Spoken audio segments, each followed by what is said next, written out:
G'day everyone, we're in Nepal en route to Lukla, the gateway to Everest. We're flying a PAC 750 X-Stol. I'm in the left seat, pilot flying, and my colleague on the right is PNF, pilot not flying. I'll talk you through the approach. We've already been handed over from Kathmandu control to monitor Lukla Tower on 120.15.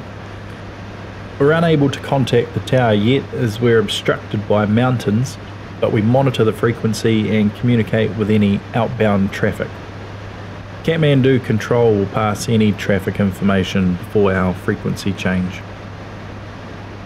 Lukla can get very busy with aircraft movements as there's typically a small window to operate with a lot of people and cargo to move. By mid to late morning, the sun has reached most of the valley, causing anabatic winds, and the landing tailwind gets too strong. We're about to cross Tuxandula Pass. You can see the temple hopefully highlighted there on the left. Most single-engine fixed-wing flights in Nepal are operated as two crew. In this flight, my colleague is PNF and will work the radios and be a second pair of eyes to help locate any traffic.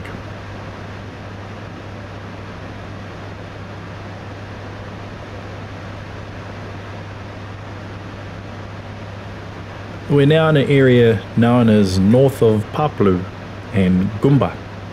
This is where we make our initial contact with Lukla Tower. They'll advise us of the wind at Lukla, pass on any traffic information and ask us to report entering the valley.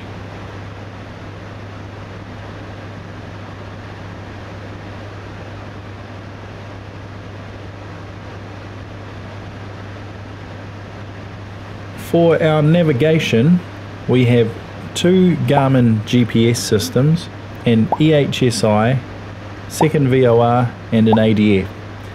The aircraft is IFR equipped, though all flights into Stol fields are strictly VFR. You can see the terrain guidance depicted on the GPS. All the red you see is high terrain, which is everywhere.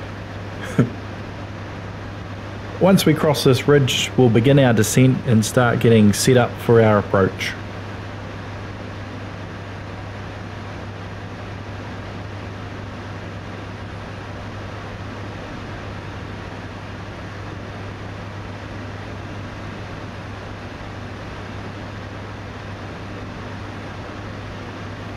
Lukla is coming into view now. We will report entering the valley and the tower will advise us to report on base. We keep to the west or left side of the valley for a couple of reasons. It gives us the most room for our approach, and you can be passing outbound traffic and need the best separation possible. And if we need to turn back for any reason, we have plenty of room to do so. The aim from here is to keep our descent going and aim towards this rock face, and we want to be at 9,500 feet when we begin our turn to finals for runway 06. I'm setting the rudder trim and we'll make our radio call on base. The tower will advise us to report final.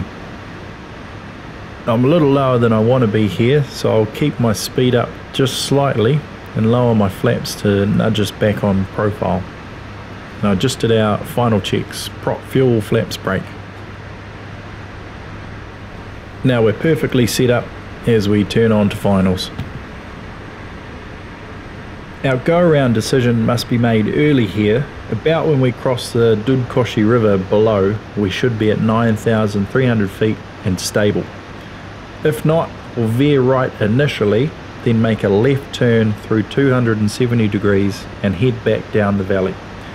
But to be honest, if you're not stabilised by your turn on to finals, don't risk it, just go around, have another go. As we complete our turn on to finals, about 500 feet per minute rated descent works for these light winds. 85 knots is our final approach speed. You can see my left hand and thumb there flicking the trim just to keep us on profile. The tower will inform us of the wind and let us know the runway is clear. The tower is a flight service, so no clearances are given.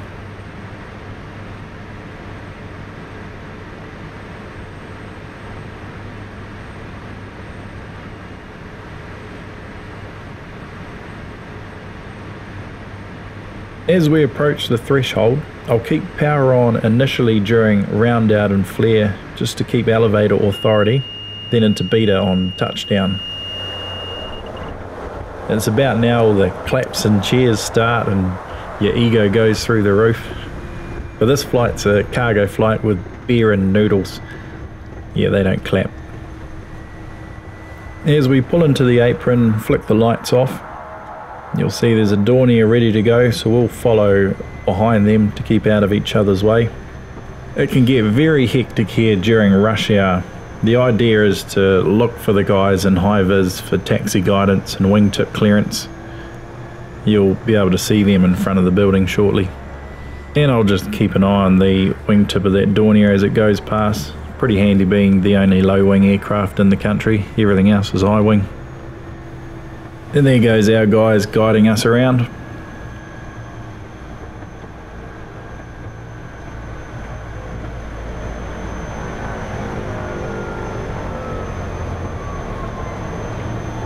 Now we park her up, prop into feather, set our heading bug and trims for takeoff, then shut her down. I'll leave the Masters and Avionics 1 on just to keep the EHSI aligned, otherwise it can take too long on startup and timing's critical on the ground. We've always got aircraft coming in.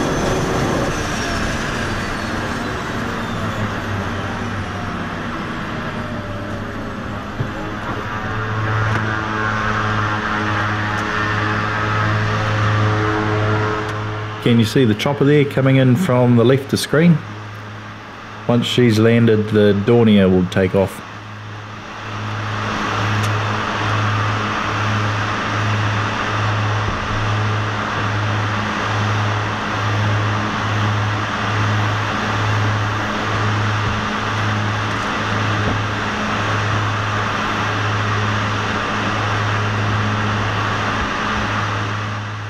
There goes the Dornier, heading back to Kathmandu.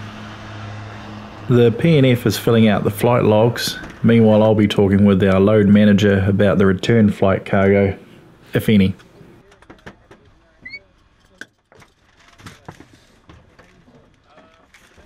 Now's the best part for me. Silence at Lukla.